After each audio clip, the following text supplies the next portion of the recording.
Abby and Libby had gone on a walk, but we went to pick them up. They weren't there. A new series dives deep into the Delphi murders, the case against Richard Allen, and the stories of Abby's and Libby's families left to mourn the girls. Plus, Allen's wife, Kathy, speaks publicly for the first time. My name is Kathy Allen, and I am the spouse of Richard Allen. I look at what the series reveals and talk with one of Allen's trial attorneys. The guy on the Snapchat video, Bridge Guy. I mean, can you admit that it does sound like Richard Allen?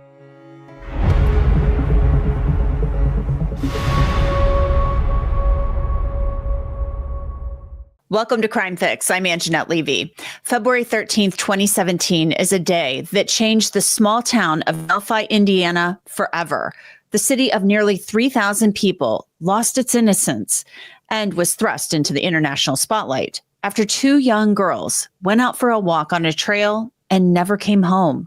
I've told you about the Delphi murders many, many times here on Crime Fix, and now a new docuseries on Hulu produced by ABC News Studios is taking a deep dive into the case.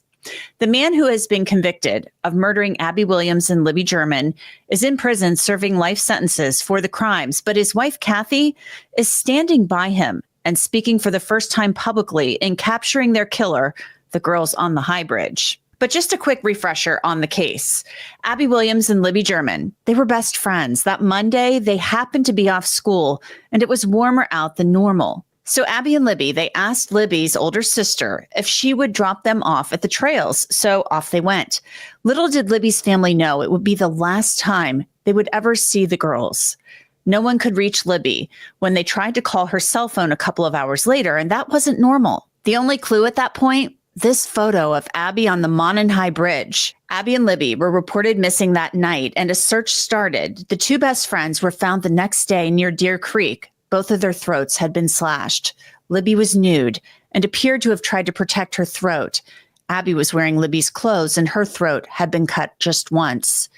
This crime would be terrifying and shocking if it happened anywhere. In a small town like Delphi, it was practically unimaginable. This is not something that would happen in a place like Delphi, Indiana, but it did.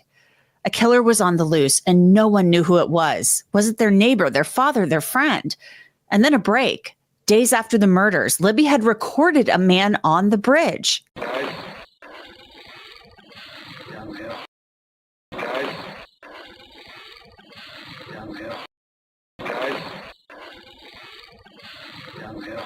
The search for Bridge Guy went on for years, and people thought it would only take days, weeks at most. But the video wasn't crystal clear. Only a small portion of the video was released to the public back in 2017. It was enhanced. I'll show you that longer version later. In the new series, Richard Allen's wife, Kathy, she calls him Ricky, said that years had passed, and then Indiana State Police came knocking on their door. She describes him as a family man. She said that Ricky was off work on February 13th, and she came home from work, and he was laying on the couch, and the news came on about Abby and Libby being missing. Then she said Ricky told her that he was out on the trail that day.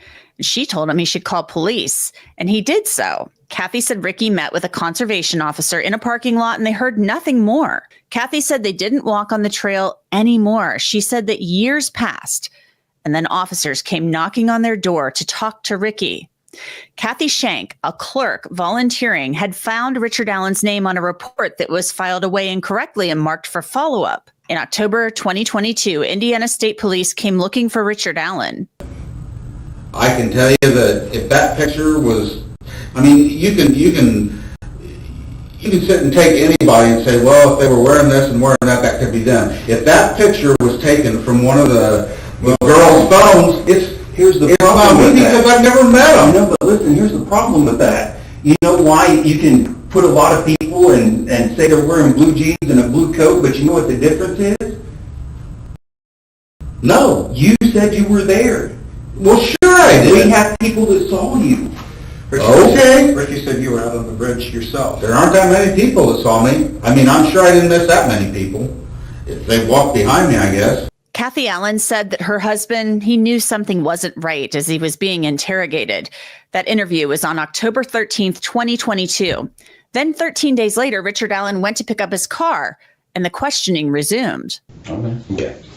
So we took your gun, your 40 cal SIG, and we sent it down there to the lab to have it matched with an item that we located on February the 14th when we found the girls. Okay. And that item was a 40 caliber Winchester round. We found that at the scene. Okay. The extraction marks on that round match your gun. Perfect. So This is, okay. now, just hear me out. I'm just trying. I am. So this is the round. Okay. Those are the extraction marks. That's the best picture of them. There's actually 3 of them. I don't even know how my bullet would have gotten out there if that's my bullet. It's without a doubt that this is very Okay. scientific. So let me show you a picture of this round, where it was found. That's the round right there. It hadn't been out there very long. That is Liberty's foot. It's within 6 inches of one of the dead girls' bodies. There's no way. There isn't. I'm telling you, there's not. How did that round get there, Rick? I don't know how the round got there. What I'm telling you is, if that is truly what you're saying it is, it's not my round. I cover a lot of really scary crime stories here on Crime Fix, and if it's taught me anything, it's that privacy and personal safety absolutely cannot be compromised, especially when it comes to your personal data online. You would be shocked at how much of your information, like your name, phone number, and even home address, is just floating around the internet for data brokers to find and sell. Do you ever wonder why you get so many of those annoying spam calls and emails? Well, that's why our sponsor, Incogni, is a crucial tool that helps you take back control by automatically identifying which data brokers have your info and then demanding they remove it. Incogni actually found 50 brokers with my information, and within days, they started getting me removed. It's so easy to use. Just create an account, authorize Incogni to act on your behalf, and let them handle the rest. And now Incogni users can wipe their info from an even wider range of websites with the unlimited plan's new custom removals feature. All you need to do is copy and paste the link to sites where you've noticed concerning data breaches cropping up and creating issues in your life, and a team of privacy specialists will take care of the rest of it. The new Incogni Unlimited feature even allows users to customize their data removals and tackle the toughest of breaches with the help of a team of privacy specialists. So if you care about your online safety, and you should, take your personal data back with Incogni. Use the code CRIMEFIX below on the screen and get 60% off an annual plan. Ricky Allen's wife, Kathy, then enters the interview room. I don't know how did a bullet from your gun get out there? I don't know, honey. Because they said it came from our gun. I know that's what they believe me, that's what they're telling me. But how did it get there? I don't know. They said there was one in your box above your dresser that matched it. They showed me that picture too. I can't explain it. And I can't either. They keep asking me and I don't know how to answer that. Richard Allen is charged with murdering Abby and Libby more than 5 years after the murders. For a reason, not because you guys are trying to kill somebody. You're trying to tell me that I'm not making this round up, Rick. It is what it is. I'm done talking. Arrest me. The Hulu series touches on some of Richard Allen's jailhouse confessions. He called his mother and his wife several times from the prison where he was being held and confessed.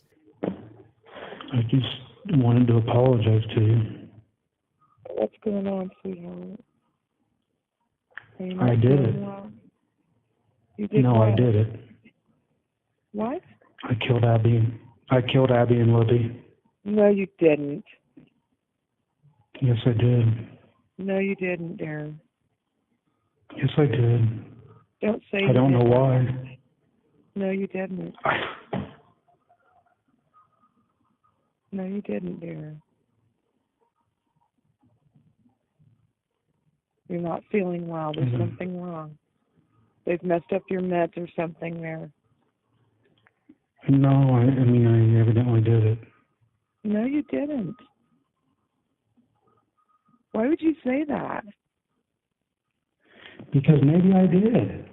No, you didn't, dear. I think I did. No, you didn't. They are screwing with you there, and I'm trying to get to the bottom of it. There's something wrong. They are messing with you. They are messing with your mind. And that wasn't a one-off. Ricky Allen said that he did it many, many times. His lawyers would say it was due to the conditions he was being kept in pre-trial, a maximum security prison, not a county jail, and he was being medicated. I did it.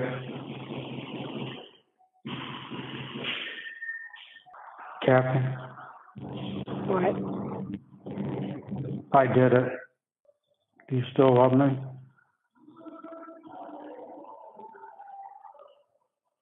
Yes, dear. But you didn't do it. Allen's trial was held in the fall of 2021 with a jury from another county. The jurors saw the entire video of Bridge Guy recorded by Libby German. Take a look.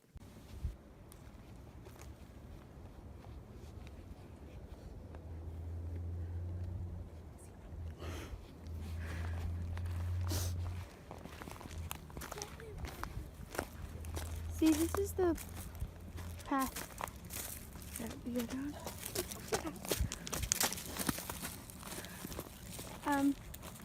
There's no path going there, so we have to go down here.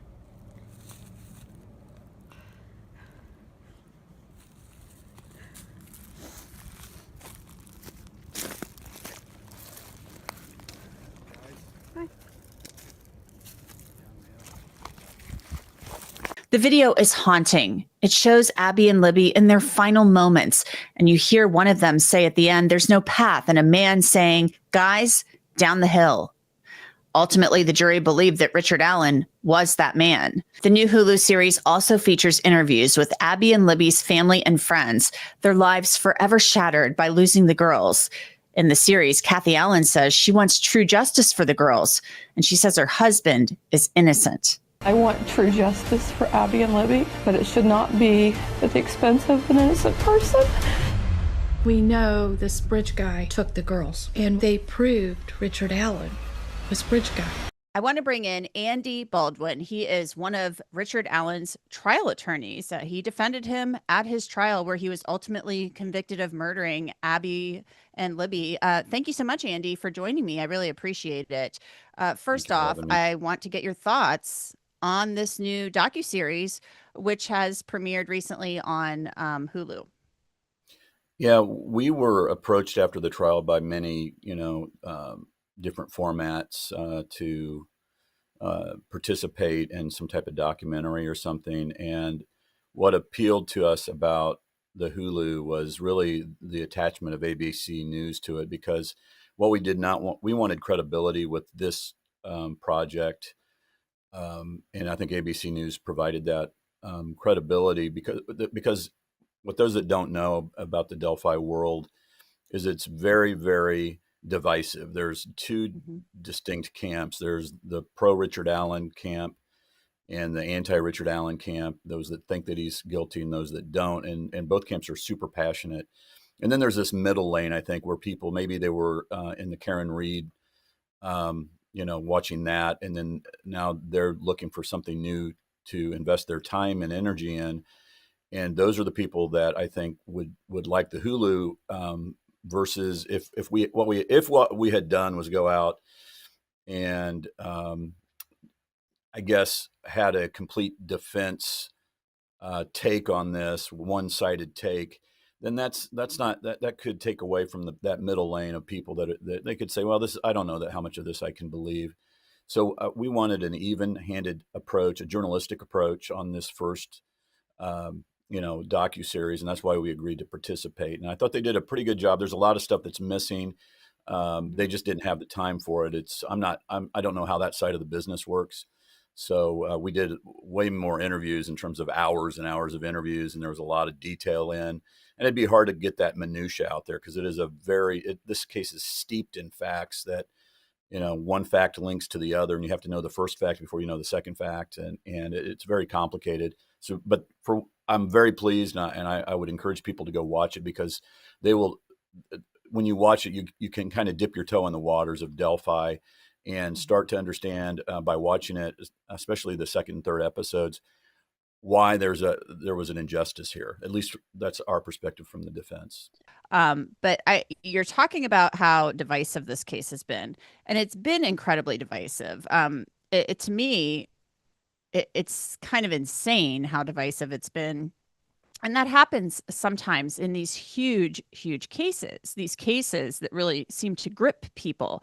And it breaks people into these almost tribal camps where you've got one side saying, no, the guy did it. And then or the gal did it. And then, the other side saying, no, this person is innocent or is being railroaded.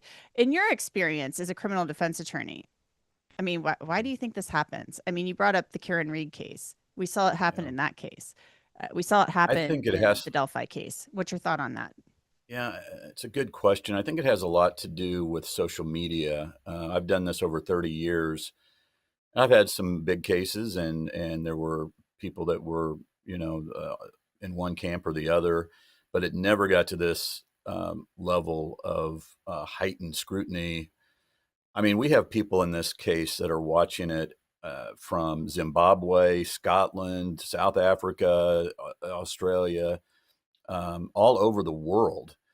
And they are invested in this case. And I think a lot of it, as it relates to Delphi, as it relates to the Delphi case, I think a lot of that comes from the air of mystery and secrecy that was going on in this case for the first,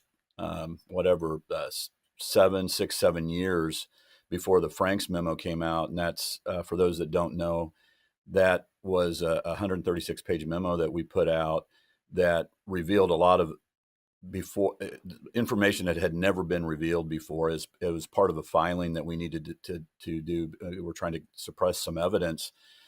And once that came out, then it really hit into high gear. I didn't know what I was getting into when we filed that thing in terms of how it would affect worldwide attention. I had no idea about that because we got our head down and we're just plugging away. And then the next thing you know, all this attention is out there. So as it relates to the Delphi case, I think the secrecy just created the lack of transparency. And that's been a real problem in this case over the entirety of the case, is a lack of transparency. And it just breeds, conspiracy theories and things that, people out there, we the people, we want transparency. We deserve that. And we didn't get that in this case. And, Karen Reed is a great example. I didn't really have time to follow that case, but the more and more I hear about it, the more and more I think, wow, this case, Delphi, is very, very similar to the Karen Reed case in so many different ways. Yeah, I mean, I think there are similarities, but Karen Reed, I mean, that was like next level for many reasons, but we won't go into that right now. Maybe you and I can talk about that off camera. But I want to, that was kind of like on steroids, the Karen Reed case. But let's go back to your Franks memo for our viewers who may not be familiar with what that means. A Franks motion is basically when you say, hey, we want this evidence thrown out because we think the cops lied. And that's where you kind of came out and you talked about the Odinist theory, where there may have been some like ritualistic stuff going on with these murders, that Right. some Odinists may have murdered Abby and Libby. So that's where, that really caught fire. And I think on social media in particular, anytime you bring up something like that with like a conspiracy theory, a potential conspiracy theory attached to it, it just goes off like wildfire. Yeah, it does. I would encourage anybody that's super interested in this case or even moderately interested to go online. I think you can find the Franks memo by just Googling Franks memo Delphi or something. And it's 136 pages, and it doesn't read like a legal document. It lays out all the reasons why we feel that the police were deceptive when they sought a search warrant for Richard Allen's house. Just as an example, just as a brief example, one of the people that they use in the context of their probable cause affidavit to get into a citizen's house. I mean, let's talk about what that is. The police filed a document, swore under oath that it was true and it was accurate, and the prosecutor, Nick McClelland, he signed off on it as approving it. They sent this then to a judge, and then the judge read it and said, okay, there's enough probable cause here for us to get into a citizen's house. That's the government getting into somebody's house. That's a high bar. It should be a high bar. And that document needs to be very, very honest. It needs to be very, show the truth.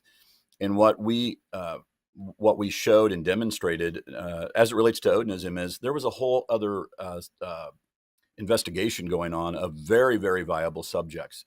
And that should have been included. Hey, Judge, here's why we want to get into his house. But to be fair, we ought to let you know that there's all these other people that are out there. There's some debate on that from lawyers about whether that should be included. But that wasn't all. I mean, what really bothered me was one of the witnesses, her name's Betsy Blair, and Betsy saw a guy on the trail or on the bridge that they're claiming she saw Richard Allen before he followed the girls and abducted them. What they didn't tell the judge, or Tony Liggett was the sheriff at the time, what Tony Liggett did not write in the probable cause affidavit, and what Nick McClelland, the prosecutor, approved of in the probable cause affidavit, was leaving out this very big detail. What the person that saw Richard Allen described was a 20-year-old boy, basically, with brown poofy hair. And that does not describe Richard Allen at all. Other things that were talked about that were contained in that document that just weren't true were 4 girls on the trail that said that the police say in the probable cause affidavit, Liggett says, is that they saw Richard Allen. And what the probable cause affidavit doesn't say is Richard Allen is 5'5", and these girls were describing somebody that was 5'11", wasn't short by any stretch. He's the type of short that when you see a guy like him, you're like, wow, look at that short guy. Okay. And not one person that isn't contained in that probable cause affidavit said the guy was short. And Betsy Blair also saw if Richard Allen's, the police say that Richard Allen's vehicle was parked at this certain lot, and that after he killed the girls, he got on this is their theory, it's ridiculous, but he walked up a hill, walked down to 300 North, which is a pretty heavily traveled road. I mean, and after he killed these girls, and he walked to his car. So the car was at the parking lot according to the police, from like 1:30 until 4 p.m. Well, Betsy Blair passed that parking lot when a car was there, and the car that she described was a 1965 Mercury Comet, an old school, angular car, and Richard Allen doesn't drive that, and that was not put into the probable cause affidavit. So there was just all kinds of dishonest things that were left out. That if you were a judge, if you were being honest, you'd say, now, to be fair, Judge, the person that we're saying described Richard Allen, she didn't really describe him. She described a 20-year-old guy with brown poofy hair, and the car that she saw was an old Comet, and so that doesn't really fit Richard Allen's car. And then the judge would be like, what a good judge would be, at least, would do, well, gosh, I'm not going to sign off on a probable cause affidavit knowing this information. So that's the purpose behind the Franks memo. And it just so happened that the Odin stuff was, we then realized that, wow, there's all this strong evidence that Odinism was, that this was a ritualistic crime scene. And we had an expert that she basically works for the federal government, teaching the FBI and other state and local and federal law enforcement agencies, what does a ritualistic crime scene look like? And she testified under oath that, and she normally testifies for the police, okay, for law enforcement. She said, this is a textbook ritualistic crime scene. And nobody debated that. I mean, the state of Indiana did not put on one witness to say this does not look like a ritualistic crime scene. They don't know. That's not, these are small town police and state police that never would have encountered this bizarre crime scene where the girls were found.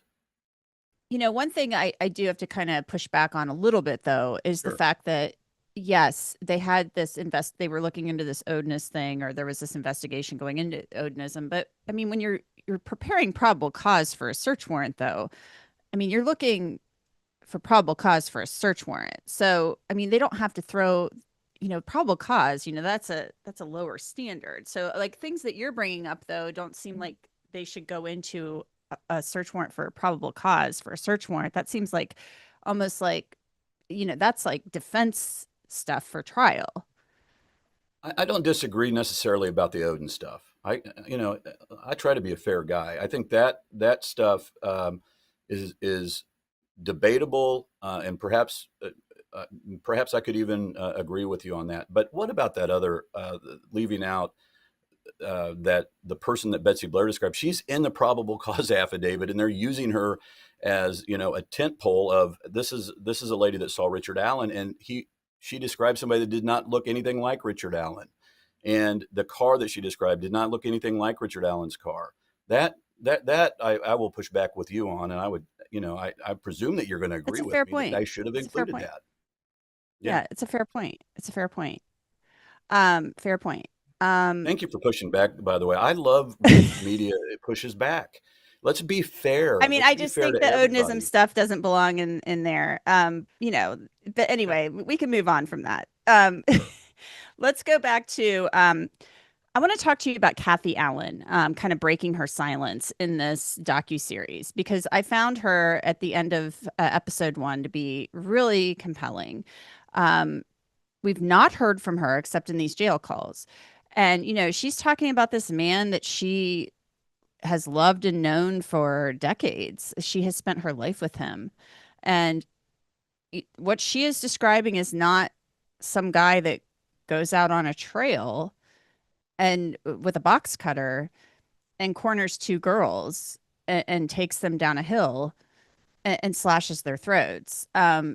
However, we have him on jail calls, more than one jail call, saying, babe, I did it. And so it's just really hard to reconcile. I understand, your argument that he was being kept in horrific conditions. The state would say, well, it was for his own protection, things of that nature. He was being treated with medications. Even I think his mom was saying they're doing something to your food, they're doing something to your meds. We've got all these jail calls. He didn't just say it once. He said it many times. So how do you square that? Well, one simple way that the jury should have been able to hear was, and this was not part of the documentary, is he was being guarded by Odinists. How about that? I mean, in the world of criminal defense, when you're able to go in front of a jury and say, how does a guy confess to something that he's not guilty of? Let's leave out the fact that he should never have been in a prison. That's totally crazy and bizarre. Let's leave out the fact that he was in solitary confinement. I agree with you on that. I think that's nuts. All of that. Let's leave all of that out. And let's just say, like, from a pure criminal defense strategy perspective, and maybe from a reality perspective as well, he's being guarded by Odinists. And people might listen to this broadcast and say, that defense lawyer is crazy. But we have photos. They admitted that he's being paraded around, and these guards wearing Odin patches on their uniform. In Odin we trust. That's what it said. Okay, 2 of them, both wearing in Odin we trust patches and having the symbol of Odinism on their uniform. And that is not a small thing. And I don't know if these guys had anything to do with it, but you could see a scenario where we don't know what's going on inside of that prison, and we don't know what's going on inside of these guards. And let me tell you something that happened in this case that you may or may not know about. While Richard Allen was never videotaped ever for the first 4 or 5 months, when these guards would come and bring Richard to us to talk and to have private conversations, we would go into a room privately and talk, and nobody was watching or anything. We went into I think it was the captain's a conference room or something, and everything was great. But then when Richard broke down, all of a sudden, the very day that he breaks down, April the 3rd, 2023, these guards walk down the hallway with Richard, and he's all shackled up and looking terrible. And they have an old school camcorder on top of their shoulder, and they're videotaping everything. And as they approach, I look on their uniforms and it says, "In Odin we trust." And nobody's explained how that's improper or improper or anything. Nobody from the Indiana Department of Corrections. Well, then to make it even worse, I asked to go see his where he's living, his living arrangements, because something was very wrong with him. They would not agree to that. Then to make it even more worse, the next time we came to see Richard, and the next few times I think we saw Richard, they put him in a room with a glass wall, and they recorded with their camcorder, these guards that were wearing the Odin patches, they required us to seat Richard Allen facing them, okay? And the way I interpret it, and there's nothing we could do about it. There's nothing. We're trying to have a private conversation with our client, and they're facing the camera is facing Richard Allen's lips, so they can see what he's saying. And to me, it came off as, "Buddy, we're watching you. We're watching you. You better keep on the party line there." Now, people can say I'm crazy, and that's fine, but everything I'm telling you is true. And when you read the Franks memo, everything is footnoted. Everything has got, there's so many exhibits in there that support everything that I say. So before you just kind of poo-poo it, read it, look at it, and if you disagree with it, that's fine. I get that. But that would be one example. Another one, by the way, of why you should not trust these confessions is he also confessed to shooting the girls in the back. He also confessed to killing his grandchildren. He doesn't even have grandchildren, by the way. He confessed to a lot of things that simply weren't true. This should put some pause into anybody who's thinking that, yeah, we believe these so-called confessions beyond a reasonable doubt. The guy on the Snapchat video, Bridge guy, I mean, can you admit that it does sound like Richard Allen? I think it sounds like Brad Holder. I think it sounds like Richard Allen. I think it sounds like my brother Danny. I think it sounds like the guy that my neighbor across the street. I mean, to say, if that's what a jury is going to hang its hat on, then shame on them. I hope that's not what they hung their hat on. Mm-hmm. How's Kathy Allen doing? I mean, as I mentioned earlier, she's compelling in this series. I mean, she really believes in her husband. Kathy is as strong a woman as I've ever known, and we have a lot of regrets from the trial. One of my regrets is not putting her on the stand. Yeah, I was going to ask you, why didn't you call her? Because she told him to go to the cops. She said, you were on the bridge that day, go to the cops. Yeah, and she would have been great on the stand now. I think those are game time decisions. We saw how the prosecution treated the daughter, Brittany, Rick's daughter, when she was on the stand. And I think Rick, part of that analysis was, I don't think Rick was looking forward to seeing his wife up there going under cross-exam. He loves his wife so much. And, you know, part of the reason I think that there were, early on, the judge would not let in a lot of evidence. Obviously, I think people that know the case would know that. One of the things that happened very early on when he was in there is he made a phone call.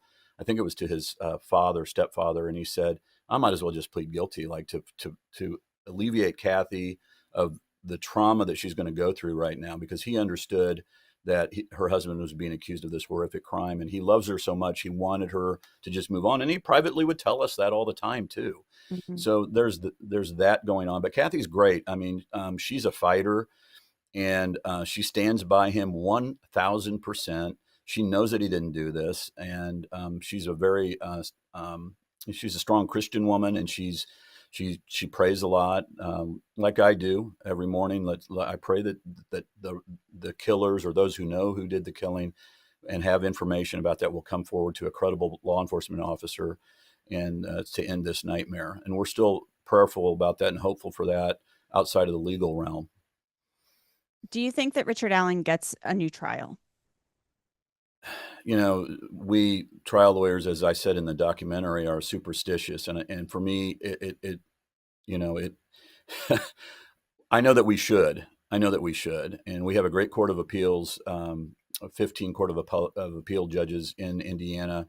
It's a group of 3 that will ultimately make the decision.